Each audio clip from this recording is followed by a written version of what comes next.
Welcome to rhythm of learning. ഇന്നത്തെ ക്ലാസ്സിൽ നമ്മൾ ഇന്ത്യൻ പാർലമെന്റ് അല്ലെങ്കിൽ ഇന്ത്യയുടെ നിയമനിർമ്മാണ സഭയെ കുറിച്ചാണ് പഠിക്കണം. അപ്പൊ പ്രത്യേകം ഞാൻ പറയാണ്, ക്ലാസ് ഇടയിന്നോ അവിടുന്ന് ഇവിടുന്നൊക്കെ കേട്ടിട്ട് കുട്ടികൾ തെറ്റിദ്ധരിക്കരുത്. അതായത് പുതിയ പാർലമെന്റ് മന്ദിരവുമായിട്ട് ബന്ധപ്പെട്ടിട്ടുള്ള കാര്യങ്ങളല്ല പറയണത്, പാർലമെന്റുമായിട്ട് റിലേറ്റഡ് ആയിട്ടുള്ള ബേസിക് ആയിട്ടുള്ള കാര്യങ്ങളാണ് പറയണത്. അടുത്ത ദിവസം നമ്മൾ പുതിയ പാർലമെന്റ് മന്ദിരത്തെ കുറിച്ച് ഡീറ്റെയിൽഡ് ആയിട്ടുള്ള ക്ലാസ് ഇടും. ക്ലിയർ ആയോ നിങ്ങൾക്ക്? അപ്പൊ പാർലമെന്റ് എന്താണ്, ബേസിക് ആയിട്ടുള്ള പാർലമെന്റുമായിട്ട് റിലേറ്റഡ് ആയിട്ടുള്ള കാര്യങ്ങൾ എല്ലാവർക്കും ധാരാളം കൺഫ്യൂഷൻ ഉണ്ടാക്കുന്ന കുറേ അധികം കാര്യങ്ങളുണ്ട് പാർലമെന്റുമായിട്ട് റിലേറ്റഡ് ആയിട്ട്. ആ കാര്യങ്ങളാണ് നമ്മൾ ഇന്ന് പഠിക്കാൻ പോണേ. അപ്പൊ ക്ലാസ് സ്കിപ്പ് ചെയ്യാതെ ഭംഗിയായിട്ട് നിങ്ങൾ ഫുള്ള് കേട്ട് മനസ്സിലാക്കാനായിട്ട് ശ്രമിക്കുക കേട്ടോ. എന്താണ് ഇന്ത്യയുടെ പാർലമെന്റ് അല്ലെങ്കിൽ ഇന്ത്യയുടെ നിയമനിർമ്മാണ സഭ എന്ന് പറയുന്നത് എന്താണ്? അതായത് ഇന്ത്യൻ പാർലമെന്റ് എന്ന് പറഞ്ഞ ഇന്ത്യൻ പാർലമെന്റ് എന്താണ്? ഇന്ത്യൻ പാർലമെന്റിനെ കുറിച്ചാ പറയണേ. ഇന്ത്യൻ പാർലമെന്റ് ഇന്ത്യയുടെ പരമോന്നത നിയമനിർമ്മാണ സഭയാണ്. അപ്പൊ ഇന്ത്യയുടെ പരമോന്നത നിയമനിർമ്മാണ സഭയ്ക്ക് വിളിക്കുന്ന പേരാണ് ഇന്ത്യൻ പാർലമെന്റ്. ഇന്ത്യയുടെ പരമോന്നത നിയമ നിർമ്മാണ സഭയെയാണ് നമ്മൾ എന്ത് വിളിക്കുന്നത്? പാർലമെന്റ് എന്ന് വിളിക്കുന്നത്. ഈ പാർലമെന്റ് എന്ന് പറയുന്ന പദം രൂപം കൊണ്ടത് ഫ്രഞ്ച് ഭാഷയിൽ നിന്നാണ്. പാർലിമെന്റ് എന്ന് പറയുന്ന ഈ പദം രൂപം കൊണ്ടത് ഏത് ഭാഷയിൽ നിന്നാണ്? ഫ്രഞ്ച് ഭാഷയിൽ നിന്നാണ് എന്ന് മനസ്സിലാക്കാം. ഇന്ത്യയുടെ പാർലമെന്റിനെ കുറിച്ച് വിവരിക്കുന്ന ആർട്ടിക്കിൾ ഏത് എന്ന് ചോദിച്ചാൽ ആർട്ടിക്കിൾ 79 എന്ന് മനസ്സിലാക്കണം. ഇന്ത്യയുടെ പാർലമെന്റിനെ കുറിച്ച് പ്രതിപാദിക്കുന്ന ആർട്ടിക്കിൾ 79. ആർട്ടിക്കിൾ 79 മുതൽ എന്ന് പറയും. കാരണം പാർലമെന്റ് എന്ന് പറഞ്ഞിട്ടുണ്ടെങ്കിൽ, പാർലമെന്റ് എന്ന് പറഞ്ഞാൽ ആരൊക്കെയാണ്? പ്രസിഡന്റ് ഉണ്ട്, ലോക്സഭ ഉണ്ട്, രാജ്യസഭ ഉണ്ട്. അപ്പൊ 80, 81 അങ്ങനെയുള്ള കാര്യങ്ങളൊക്കെ ഇതിനെ കുറിച്ചാണ് പറയണേ. പക്ഷെ ക്ലിയർ ആയിട്ട് പാർലമെന്റിനെ കുറിച്ച് ഏതിലാ പറയണേ? ആർട്ടിക്കിൾ 79. അപ്പൊ ഞാൻ പറഞ്ഞു, ഇവിടെ ബേസിക് ആയിട്ട് നമ്മൾ എല്ലാവരും അറിഞ്ഞിരിക്കേണ്ട കുറെ കാര്യങ്ങൾ അവിടെ പറയണേ. അപ്പൊ അതുകൊണ്ട് ശ്രദ്ധിച്ച് കേൾക്കുക. ഇന്ത്യയുടെ പരമോന്നത നിയമനിർമ്മാണ സഭയാണ് പാർലമെന്റ്. ഫ്രഞ്ച് ഭാഷയിൽ നിന്നാണ് പാർലമെന്റ് എന്ന് പറയുന്ന പദം രൂപം കൊണ്ടത്. ആർട്ടിക്കിൾ 79 എന്തിനെ കുറിച്ച് പറയുന്നത്? പാർലമെന്റിനെ കുറിച്ച് പറയുന്നത്. ഇനി ആരാണ് പാർലമെന്റുകളുടെ മാതാവ് എന്നറിയപ്പെടുന്നത്? പാർലമെന്റുകളുടെ മാതാവ് എന്ന് അറിയപ്പെടുന്നത് ബ്രിട്ടീഷ് പാർലമെന്റിനെയാണ്. പാർലമെന്റുകളുടെ മാതാവ് എന്നറിയപ്പെടുന്നത് ബ്രിട്ടീഷ് പാർലമെന്റിനെയാണ്. ഈ ബ്രിട്ടീഷ് പാർലമെന്റിൽ അംഗമായ ആദ്യ ഇന്ത്യക്കാരൻ ആരാണ്? എത്രയോ പ്രാവശ്യം പരീക്ഷയ്ക്ക് ചോദിച്ചിട്ടുള്ള ചോദ്യമാണ്. ബ്രിട്ടീഷ് പാർലമെന്റിൽ അംഗമായ ആദ്യത്തെ ഇന്ത്യക്കാരൻ ദാദാബായ് നവറോജിയാണ്. ബ്രിട്ടീഷ് പാർലമെന്റിൽ അംഗമായ ആദ്യത്തെ ഇന്ത്യക്കാരൻ ദാദാബായ് നവറോജിയാണ്. ഞാൻ ഇന്ത്യൻ ഭരണഘടന എടുത്തപ്പോ അതിലെ ആദ്യത്തെ ക്ലാസ്സിൽ പറഞ്ഞിട്ടുണ്ടായിരുന്നു, ലോകത്തിലെ ഏറ്റവും പഴക്കം ചെന്ന പാർലമെന്റ് എന്ന് വിശേഷിപ്പിക്കുന്നത് അൽത്തിങ് എന്ന് പറയുന്ന പാർലമെന്റ് ആണ്. അത് ഐസ്ലൻഡിലെ പാർലമെന്റ് ആണ്. ലോകത്തിലെ ഏറ്റവും പഴക്കം ചെന്ന പാർലമെന്റ് ഐസ്ലൻഡിലെ പാർലമെന്റ് ആയ അൽത്തിങ് എന്ന് പറയുന്ന പാർലമെന്റ് ആണ്. ക്ലിയർ ആയില്ലേ?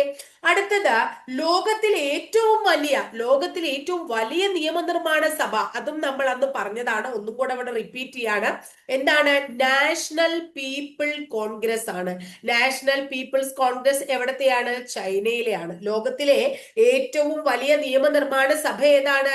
നാഷണൽ പീപ്പിൾസ് കോൺഗ്രസ് ആണ്. അത് എവിടത്തെയാണ്? ചൈനയിലാണ്. അടുത്ത് നമ്മൾ പഠിക്കേണ്ടത് വളരെ ഇമ്പോർട്ടന്റ് ആയിട്ടുള്ള വേറൊരു ചോദ്യമാണ്. സൗരോർജത്തിൽ പ്രവർത്തിക്കുന്ന ലോകത്തിലെ ആദ്യത്തെ പാർലമെന്റ് ആണ് ചോദിക്കുന്നതെങ്കിൽ അപ്പൊ നമ്മൾ പറയും പാകിസ്ഥാൻ പാർലമെന്റ് ആണെന്ന്. സൗരോർജത്തിൽ പ്രവർത്തിക്കുന്ന ലോകത്തിലെ ആദ്യത്തെ പാർലമെന്റ് ഏതാണ്? പാകിസ്ഥാന്റെ പാർലമെന്റ് ആണ് എന്ന് മനസ്സിലാക്കുക. ഇനി നമ്മൾ അടുത്തത് പഠിക്കുന്നത് ഇന്ത്യൻ പാർലമെന്റ് മന്ദിരത്തിന്റെ പേരാണ്. ഇന്ത്യൻ പാർലമെന്റ് മന്ദിരത്തിന് നൽകിയിരിക്കുന്ന പേര് സൻസദ് ഭവൻ എന്നാണ്. ഇന്ത്യൻ പാർലമെന്റ് മന്ദിരത്തിന്റെ പേര് സൻസദ് ഭവൻ. എന്താണ് ഇന്ത്യൻ പാർലമെന്റ് മന്ദിരത്തിന്റെ പേര്? സൻസദ് ഭവൻ എന്നാണ്. എങ്ങനെയാണ് ഇന്ത്യൻ പാർലമെന്റ്? ഏത് തരത്തിലുള്ള സഭയാണ് ഇന്ത്യൻ പാർലമെന്റ്? ഒരു ദ്വിമണ്ഡല സഭയാണ്, അല്ലെങ്കിൽ ബൈ കാർമൽ സിസ്റ്റം ആണ് ഫോളോ ചെയ്യുന്നത്. ലോക്സഭ, രാജ്യസഭ അങ്ങനെ. അപ്പൊ ഇന്ത്യൻ പാർലമെന്റ് ഒരു ദ്വിമണ്ഡല സഭയാണ്, അഥവാ ബൈ കാർമൽ സിസ്റ്റം ഫോളോ ചെയ്യുന്ന സഭയാണ്. ഇന്ത്യൻ പാർലമെന്റ് മന്ദിരം രൂപകൽപ്പന ചെയ്തത്, നമ്മുടെ പഴയ പാർലമെന്റ് മന്ദിരം രൂപകൽപ്പന ചെയ്തത് എഡ്വിൻ ലൂട്യൻസും. ആരാണ്? എഡ്വിൻ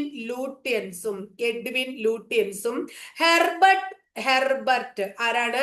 ഹെർബർട്ട് ബർക്കറും ചേർന്നാണ്.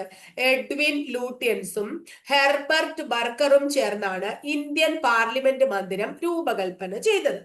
ആ രൂപകൽപ്പന ചെയ്ത ഇന്ത്യൻ പാർലമെന്റ് മന്ദിരം 1927 ജാനുവരി 18 ഉദ്ഘാടനം ചെയ്യുന്നത്. ഉദ്ഘാടനം ചെയ്തത് ഇർവിൻ പ്രഭു ആണ്. ആരാ ഉദ്ഘാടനം ചെയ്ത? ഇർവിൻ പ്രഭു. അപ്പൊ 1927 ജാനുവരി 18 ലോർഡ് ഇർവിൻ ആണ് ഇന്ത്യൻ പാർലമെന്റ് മന്ദിരം ഉദ്ഘാടനം ചെയ്തത്. അങ്ങനെ ഉദ്ഘാടനം ചെയ്ത പാർലമെന്റ് മന്ദിരത്തിന്റെ ആദ്യത്തെ മീറ്റിംഗ് 1927 ജാനുവരി 19 നടന്നത്. മീറ്റിംഗ് നടന്നത് എന്നാ? ജാനുവരി 19. 6 ഏക്കറിലാണ് ആ ബിൽഡിംഗ് നിൽക്കുന്നത്. 6 വർഷം കൊണ്ടാണ് ആ ബിൽഡിംഗ് പണിതത്. അത് ദീർഘവൃത്താകൃതിയിലായിരുന്നു. ഏതാണ് അതിന്റെ ഷേപ്പ്? ദീർഘവൃത്താകൃതിയാണ്. ഇനി പാർലമെന്റിന്റെ പിൻകോഡ് എന്നറിയപ്പെടുന്നത് 110001. പാർലമെന്റിന്റെ പിൻകോഡ് 110001. ഇനി പാർലമെന്റിന്റെ അടുത്ത പ്രത്യേകത, നമ്മുടെ ഇന്ത്യൻ പാർലമെന്റിന്റെ, പണ്ടത്തെ പാർലമെന്റിന്റെ നടുവിലായിട്ട് എന്ത് കാണപ്പെടുന്നു? പാർലമെന്ററി സെൻട്രൽ ഹാൾ ഉണ്ട്. എന്താണ്? Parliamentary central hall. അപ്പൊ പഴയ പാർലമെന്റിനെ കുറിച്ചാണ് ചോദിച്ചു കഴിഞ്ഞാൽ നമുക്ക് അതും കിട്ടണം. Parliamentary central hall. പുതിയ കുട്ടികളൊക്കെ ആകുമ്പോൾ പഴയ പാർലമെന്റിനെ കുറിച്ച് ഒന്നും അറിയണ്ടാവില്ല. അതും കൂടിയാണ് ഞാൻ ഇവിടെ പറയുന്നത്. അടുത്ത ദിവസം പുതിയ പാർലമെന്റിനെ കുറിച്ച് ഡീറ്റെയിൽഡ് ആയിട്ട് നമ്മൾ ക്ലാസ് എടുക്കും. ക്ലിയർ ആയില്ലേ? പാർലമെന്റിന്റെ നടുവിൽ പാർലമെന്ററി സെൻട്രൽ ഹാള്. ഇനി പാർലമെന്റിന്റെ അടുത്ത കാര്യം എന്താണ്? കേരളത്തിൽ നിന്ന് പാർലമെന്റിലേക്ക് എത്ര അംഗങ്ങളാണ് പോകുന്നത്? കേരളത്തിൽ നിന്ന് പാർലമെന്റിലേക്ക് 29 അംഗങ്ങളാണ്. ലോക്സഭാ സീറ്റുകൾ 20ഉം രാജ്യസഭാ സീറ്റുകൾ 9ഉമാണ്. അങ്ങനെ മൊത്തം 29 പേരാണ് കേരളത്തിൽ നിന്ന് പോകുന്നത്. മനസ്സിലായില്ലേ? ഇനി പാർലമെന്റിലെ സമ്മേളനങ്ങളൊക്കെ ഉണ്ടാവും. ആ പാർലമെന്റ് സമ്മേളനത്തിന്റെ അധ്യക്ഷത വഹിക്കുന്നത് ആര് എന്ന് ചോദിച്ചു കഴിഞ്ഞാൽ നമ്മൾ പറയും ലോക്സഭാ സ്പീക്കറാണ് പാർലമെന്റ് സമ്മേളനത്തിന്റെ അധ്യക്ഷൻ. ആരാണ്? ലോക്സഭാ സ്പീക്കർ. അടുത്ത പാർലമെന്റിന്റെ പ്രത്യേകത, പാർലമെന്റ് ഒരിക്കലും നമുക്ക് പിരിച്ചുവിടാനായി സാധിക്കില്ല. പാർലമെന്റ് പിരിച്ചുവിടാൻ പറ്റില്ല. കണ്ടോ? പാർലമെന്റ് പിരിച്ചുവിടാൻ പറ്റില്ല. പിന്നെ എന്ത് പറ്റും? പാർലമെന്റിന്റെ സമ്മേളനങ്ങൾ നമുക്ക് നിർത്തിവെക്കാനായിട്ട് പറ്റും. പാർലമെന്റ് സമ്മേളനങ്ങൾ നമുക്ക് നിർത്തിവെക്കാനായിട്ട് പറ്റും. ഇത്രയും കാര്യം ക്ലിയർ ആയോ? പാർലമെന്റ് പിരിച്ചുവിടാൻ പറ്റില്ല, പാർലമെന്റ് സമ്മേളനങ്ങൾ നിർത്തിവെക്കാൻ സാധിക്കും. ഇന്ത്യൻ പാർലമെന്റ് പാസാക്കിയ ഏറ്റവും വലിയ നിയമം ഏതാന്ന് ചോദിച്ചാൽ 1956 കമ്പനീസ് ആക്ട് ആണ്. 1956 കമ്പനീസ് ആക്ട് ആണ് ഇന്ത്യൻ പാർലമെന്റ് പാസാക്കിയ ഏറ്റവും വലിയ നിയമം എന്നറിയപ്പെടുന്നത്. ഇനിയുണ്ട് ഇത്രയും തന്നെ പഠിക്കാൻ. അപ്പൊ ഇത്രയും പറഞ്ഞ കാര്യങ്ങൾ ഒന്നും കൂടെ നമ്മൾ പറയാണ്. ഇന്ത്യയുടെ പരമോന്നത നിയമനിർമ്മാണ സഭയ്ക്ക് വിളിക്കുന്ന പേരാണ് പാർലമെന്റ്. ഫ്രഞ്ച് പദത്തിൽ നിന്നാണ് പാർലമെന്റ് ഉണ്ടായത്. ആർട്ടിക്കിൾ 79 ഇന്ത്യൻ പാർലമെന്റിനെ കുറിച്ച് പറയുന്നത്. പാർലമെന്റുകളുടെ മാതാവ് എന്ന് പറയുന്നത് ബ്രിട്ടീഷ് പാർലമെന്റ് ആണ്. ബ്രിട്ടീഷ് പാർലമെന്റിൽ അംഗമായ ആദ്യ ഇന്ത്യക്കാരൻ ദാദാബായ് നവറോജിയാണ്. ലോകത്തിലെ ഏറ്റവും പഴക്കം ചെന്ന പാർലമെന്റ് ഐസ്ലൻഡിലെ അൽത്തിങ് ആണ്. ലോകത്തിലെ ഏറ്റവും വലിയ നിയമനിർമ്മാണ സഭ നാഷണൽ പീപ്പിൾസ് കോൺഗ്രസ് ചൈനയിലെയാണ്. സൗരോർജത്തിൽ പ്രവർത്തിക്കുന്ന ലോകത്തിലെ ആദ്യത്തെ പാർലമെന്റ് പാകിസ്ഥാന്റെ പാർലമെന്റ് ആണ്. ഇന്ത്യൻ പാർലമെന്റിലേക്ക് വരികയാണ്. ഇന്ന് പഴയ പാർലമെന്റിനെ കുറിച്ചിട്ടുള്ള കാര്യങ്ങളായി നമ്മൾ പറയണം. ഇന്ത്യൻ പാർലമെന്റിന്റെ പേര് സൻസദ് ഭവനാണ്. ഇന്ത്യൻ പാർലമെന്റ് ഒരു ദ്വിമണ്ഡല സഭ അഥവാ ബൈകാർമൽ സിസ്റ്റം ഫോളോ ചെയ്യുന്ന പാർലമെന്റ് ആണ്. നമ്മുടെ പഴയ പാർലമെന്റ് മന്ദിരം രൂപകൽപ്പന ചെയ്തത് എഡ്വിൻ ലൂട്യൻസും ഹെർബർട്ട് ബർക്കറും ചേർന്നാണ്. അവർ ചേർന്ന് പണിത ബിൽഡിംഗ് 1927 ജാനുവരി 18 ഇർവിൻ പ്രഭു ഉദ്ഘാടനം ചെയ്യുകയും അതിന്റെ ആദ്യത്തെ സമ്മേളനം 1927 ജാനുവരി 19 നടത്തുകയും ചെയ്തു. 6 ഏക്കറിൽ 6 വർഷത്തോളം എടുത്തിട്ടാണ് പാർലമെന്റ് മന്ദിരം പണിതത്. ദീർഘവൃത്താകൃതിയാണ്. പാർലമെന്റിന്റെ മധ്യഭാഗത്തുള്ള നടുവിൽ കാണപ്പെടുന്ന ഭാഗത്തെ നമ്മൾ പാർലമെന്ററി സെൻട്രൽ ഹാൾ എന്ന് വിളിക്കുന്നു. കേരളത്തിൽ നിന്നും പാർലമെന്റിലേക്ക് 29 അംഗങ്ങളാണ്. ലോക്സഭയിലേക്ക് 20ഉം രാജ്യസഭയിലേക്ക് 9ഉം. ഇനി പാർലമെന്റിന്റെ അധ്യക്ഷൻ ആരാണ്? അധ്യക്ഷൻ ലോക്സഭ സ്പീക്കറാണ് പാർലമെന്റ് അധ്യക്ഷൻ. പാർലമെന്റ് ഒരിക്കലും നമുക്ക് പിരിച്ചുവിടാൻ പറ്റില്ല. പാർലമെന്റ് സമ്മേളനം നമുക്ക് വേണമെങ്കിൽ നിർത്തിവെക്കാൻ പറ്റും. പാർലമെന്റ് പാസാക്കിയ ഏറ്റവും വലിയ നിയമം എന്ന് പറയുന്നത് 1956 കമ്പനീസ് ആക്ട് ആണ്. ക്ലിയർ ആയില്ലേ ഇത്രയും കാര്യങ്ങൾ? ഇനി നമ്മൾ പറയുന്നത് അടുത്ത എന്താ പറയുന്നത് ഭാഗത്തേക്ക് പോവാണ്. പാർലമെന്റിന്റെ പ്രത്യേകത, പാർലമെന്റ് നടപടികളില് കോടതികള് ഇടപെടാൻ പാടില്ല. പാർലമെന്റ് കാര്യങ്ങൾ ഓരോന്ന് ചെയ്തു കഴിഞ്ഞാൽ അത് ആരിടപെടാൻ പാടില്ല? കോടതികളില് ഇടപെടാൻ പാടില്ല എന്ന് ഏതിലാണ് പറയുന്നത്? ആർട്ടിക്കിളിൽ പറയുന്നുണ്ട് 122. പാർലമെന്റ് നടപടികളിലൊന്നും നിങ്ങൾ കോടതികൾ ഇടപെടരുത് എന്ന് പ്രത്യേകം അനുശാസിക്കുന്ന ആർട്ടിക്കിൾ 122 ആർട്ടിക്കിൾ 122. പാർലമെന്റിന് നിയമം നിർമ്മിക്കാനുള്ള അധികാരമുണ്ട്. പാർലമെന്റിന് എന്തിനുള്ള അവകാശമുണ്ട്? നിയമനിർമ്മാണ സഭ എന്നാ പേര് അല്ലെ. അപ്പൊ നിയമം നിർമ്മിക്കാനുള്ള അവകാശമുണ്ട്. അങ്ങനെ പാർലമെന്റിന് നിയമം നിർമ്മിക്കാനുള്ള ആ അവകാശം, റൈറ്റ് കൊടുത്തിരിക്കുന്നത് ആരാണ്? ഇന്ത്യൻ കോൺസ്റ്റിറ്റ്യൂഷൻ ആണ്. ഇന്ത്യയുടെ ഭരണഘടനയിൽ പറഞ്ഞിട്ടുണ്ട് ആർക്കാണ് നിയമം നിർമ്മിക്കാനുള്ള അവകാശം? പാർലമെന്റിനാണ് നിയമം നിർമ്മിക്കാനുള്ള അവകാശം എന്ന് പറഞ്ഞിട്ടുണ്ട്. ഇന്ത്യൻ പാർലമെന്റ് സംവിധാനത്തിലെ ത്രിമൂർത്തികൾ ഏതാണ്? ഇന്ത്യൻ പാർലമെന്റ് സംവിധാനത്തിലെ ത്രിമൂർത്തികൾ എന്ന് നമ്മൾ വിശേഷിപ്പിക്കുന്നത് ആരെയൊക്കെയാണ് എന്ന് നമ്മളോട് ചോദിക്കാം. ആദ്യത്തേത് ലെജിസ്ലേച്ചർ. എന്താണ്? ലെജിസ്ലേച്ചർ. അടുത്തത് എക്സിക്യൂട്ടീവ്. മൂന്നാമത്തത് ജുഡീഷ്യറി. അപ്പൊ ലെജിസ്ലേറ്റീവ്, എക്സിക്യൂട്ടീവ്, ജുഡീഷ്യറി എന്ന 3 ഭാഗങ്ങളെയാണ് പാർലമെന്റിന്റെ ത്രിമൂർത്തികൾ എന്ന് വിളിക്കുന്നത്. Legislative, executive, judiciary. ലെജിസ്ലേറ്റീവ് എന്താണ്? ഇന്ത്യൻ പാർലമെന്റിന്റെ നിയമ നിർമ്മാണ വിഭാഗമാണ്. നിയമം നിർമ്മിക്കുന്നതാണ് ആര്? ലെജിസ്ലേറ്റർ. ഇനി ഈ നിർമ്മിക്കുന്ന നിയമങ്ങള് കൃത്യമായിട്ട് നടപ്പിൽ വരുത്തുന്നത് നിർവഹണ വിഭാഗമാണ് ആര് എന്ന് പറയുന്നത്? എക്സിക്യൂട്ടീവ്. അടുത്തത് ജുഡീഷ്യറി എന്ന് പറഞ്ഞ നീതിന്യായ വിഭാഗമാണ്. ഈ ലെജിസ്ലേച്ചറില് അതായത് ആദ്യത്തെ നിയമനിർമ്മാണ വിഭാഗത്തില് ലെജിസ്ലേച്ചർ അഥവാ നിയമനിർമ്മാണ വിഭാഗത്തിൽ ആരൊക്കെ ഉണ്ടാവുക? രാഷ്ട്രപതി ഉണ്ടാവും, അതുപോലെ തന്നെ ലോക്സഭ ഉണ്ടാവും, രാജ്യസഭ ഉണ്ടാവും, പ്രസിഡന്റ് ഉണ്ടാവും. 3 ആൾക്കാരാ ഉണ്ടാവുക. നിയമനിർമ്മാണ വിഭാഗത്തിൽ ആരൊക്കെ ഉണ്ടാവുക? പ്രസിഡന്റ്, രാജ്യസഭ, ലോക്സഭ. കാര്യനിർവഹണ വിഭാഗത്തിലോ പ്രസിഡന്റ് അവിടെയുണ്ട്, അതുപോലെ തന്നെ വൈസ് പ്രസിഡന്റ് ഉണ്ട്. പ്രസിഡന്റ് കൂടാതെ വൈസ് പ്രസിഡന്റ് ഉണ്ട്.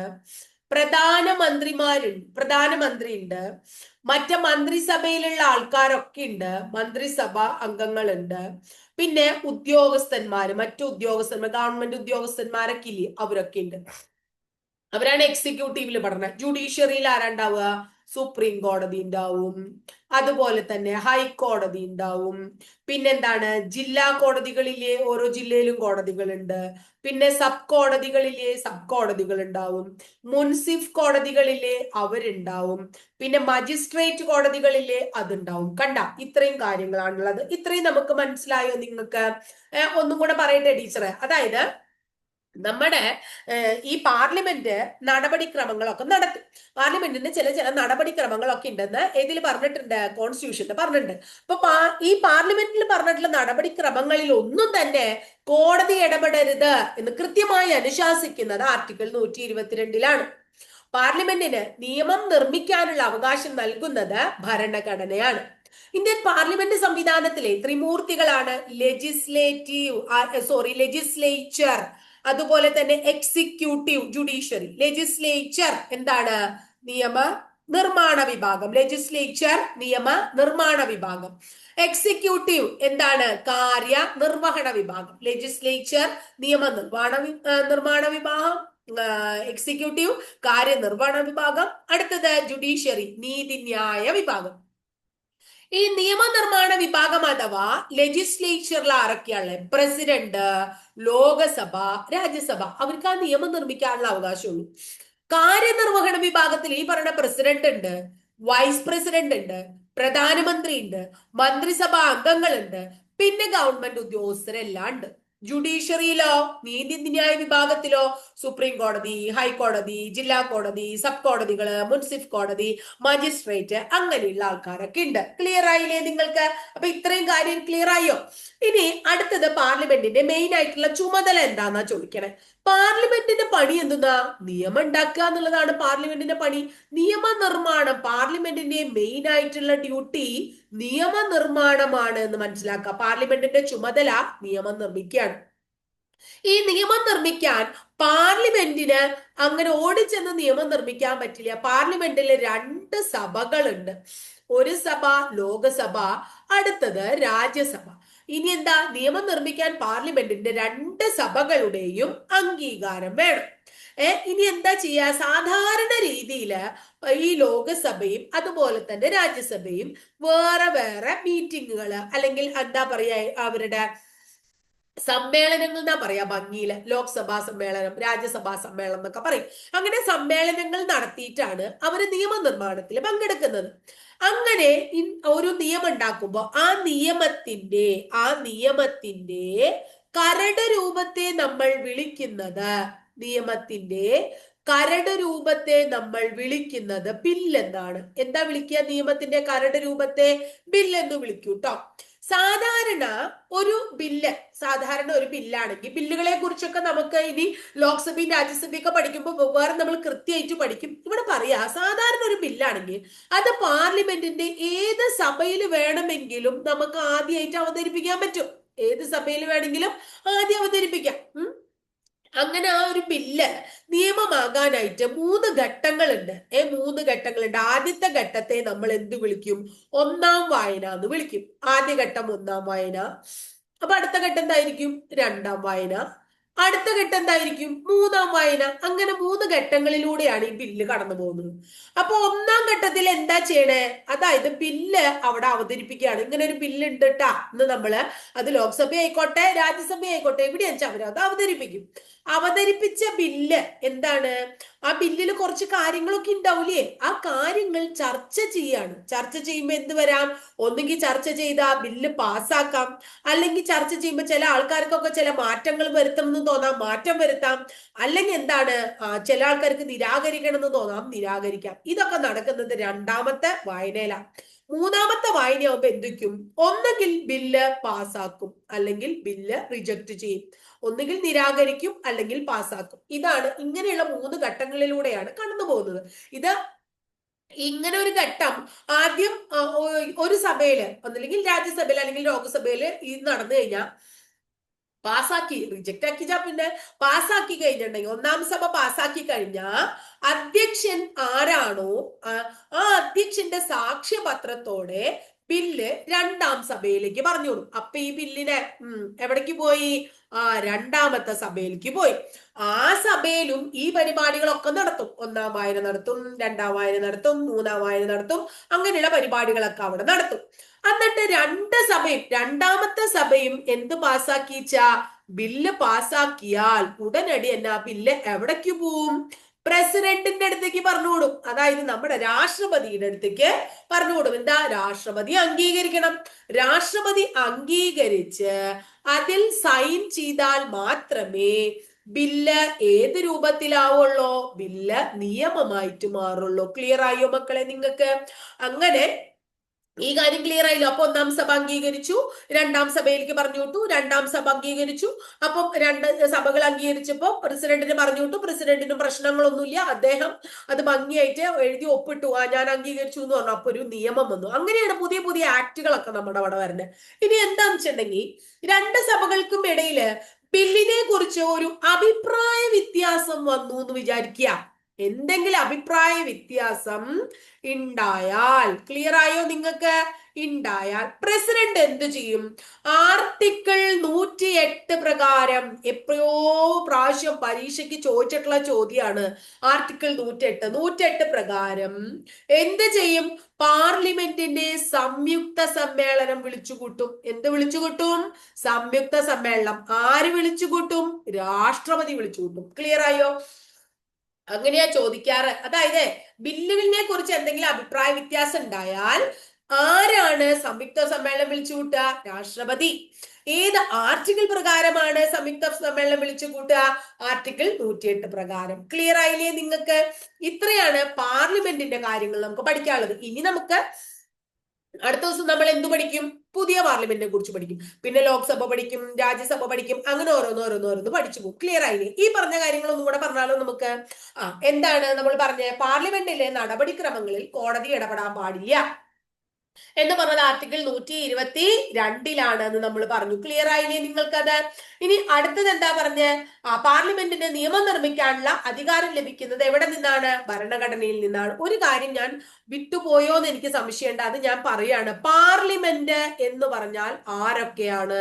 ഞാൻ പറഞ്ഞില്ലേ എന്ന് ഓർമ്മയില്ലേ മക്കളെ? അതുകൊണ്ടാണ് ഞാൻ പറയുന്നത്. പാർലമെന്റ് എന്ന് പറഞ്ഞാൽ പ്രസിഡന്റ്, ലോക്സഭ, രാജ്യസഭ എന്നിവ കൂടിച്ചേർന്നതിനെയാണ് നമ്മൾ എന്തു പറയുന്നത്? പാർലമെന്റ് എന്ന് പറയുന്നത്. പ്രസിഡന്റും ലോക്സഭയും രാജ്യസഭയും കൂടി ചേർന്നാണ് ഇന്ത്യൻ പാർലമെന്റ്. പക്ഷേ ഈ പ്രസിഡന്റ് ആരാന്നറിയോ? രണ്ട് സഭയിലും അംഗമല്ല, അതായത് രാജ്യസഭ അംഗമല്ല, എന്താ പറയുന്നത്, not a member of either house. പക്ഷേ എന്താ പ്രത്യേകത? രാഷ്ട്രപതി പാർലമെന്റിന്റെ ഒരു അവിഭാജ്യ ഘടകമാണ്. അംഗമൊന്നല്ല എന്ന് പറഞ്ഞിട്ട് കാര്യമില്ല, അവിഭാജ്യ ഘടകമാണ്. അതൊന്ന് ഓർത്തു വെക്കണം. കാരണം എന്താന്ന് നിങ്ങൾക്ക് മനസ്സിലായിണ്ടാവും. കാരണം രണ്ട് സഭകളും ബില്ല് പാസ്സാക്കിയിട്ട് പാർലമെന്റ്, ലോക്സഭയും രാജ്യസഭയും ഒക്കെ പാസ്സാക്കിയിട്ട് പ്രസിഡന്റ് അവിടെ ഒപ്പുവെച്ചാലേ അത് എന്തായി മാറുള്ളൂ? നിയമമായിട്ട് മാറുള്ളൂ. ക്ലിയർ ആയില്ലേ? അപ്പൊ പാർലമെന്റ് എന്ന് പറഞ്ഞാൽ ഇത്രയും ഓർക്കുക. പ്രസിഡന്റും ലോക്സഭയും രാജ്യസഭയും ചേർന്നതാണ് പാർലമെന്റ്. പാർലമെന്റിന്റെ അവിഭാജ്യ ഘടകമാണ് ആര്? പ്രസിഡന്റ്. അല്ലെ? ഇനി അടുത്ത് പറഞ്ഞു പാർലമെന്റിന്റെ ഡ്യൂട്ടി നിയമം നിർമ്മിക്കുന്നതാണ്. അപ്പൊ നിയമം നിർമ്മിക്കാൻ പാർലമെന്റിന്റെ രണ്ട് സഭകളുടെ അംഗീകാരം വേണം, ലോക്സഭയും രാജ്യസഭയുടെയും അംഗീകാരം വേണം. ലോക്സഭയും രാജ്യസഭയും വേറെ വേറെ മീറ്റിംഗ്, അതായത് സമ്മേളനമൊക്കെ വിളിച്ചു കൂട്ടും. ഇനി എന്ത് ചെയ്യും? അങ്ങനെ നിയമത്തിന്റെ കരട് രൂപം ഉണ്ടാക്കും. കരട് രൂപത്തിന് ബില്ല് എന്ന് പറയും. സാധാരണ ഒരു ബില്ല് പാർലമെന്റിന്റെ ഏത് സഭയിൽ വേണമെങ്കിലും ആദ്യം അവതരിപ്പിക്കാം. ഒരു ബില്ല് നിയമമാകാനായിട്ട് 3 ഘട്ടങ്ങളുണ്ട്. 1-ാം വായന, 2-ാം വായന, 3-ാം വായന. 1-ാം വായനയിൽ ബില്ല് അവതരിപ്പിക്കും. 2-ാം വായനയിൽ ബില്ല് ചർച്ച ചെയ്ത് മാറ്റങ്ങളൊക്കെ വരുത്തുകയും പാസ്സാക്കുകയും നിരാകരിക്കുകയും ചെയ്യും. 3-ാമത്തേല് ബില്ല് ഒന്നുകിൽ പാസ്സാക്കി അല്ലെങ്കിൽ റിജക്ട് ചെയ്തു. അങ്ങനെ പാസ്സാക്കിയത് ലോക്സഭയിലായിക്കോട്ടെ രാജ്യസഭയിലായിക്കോട്ടെ അടുത്ത സഭയിലേക്ക് പോകും. അടുത്ത സഭയിലും ഈ പരിപാടികളൊക്കെ നടത്തും. അവിടെ പാസ്സാക്കി കഴിഞ്ഞാൽ പ്രസിഡന്റിന്റെ അടുത്തേക്ക് പോകും. പ്രസിഡന്റിന് കുഴപ്പമൊന്നുമില്ല വെച്ചാൽ അദ്ദേഹം സൈൻ ചെയ്യും. സൈൻ ചെയ്താൽ അത് നിയമമായിട്ട് മാറും.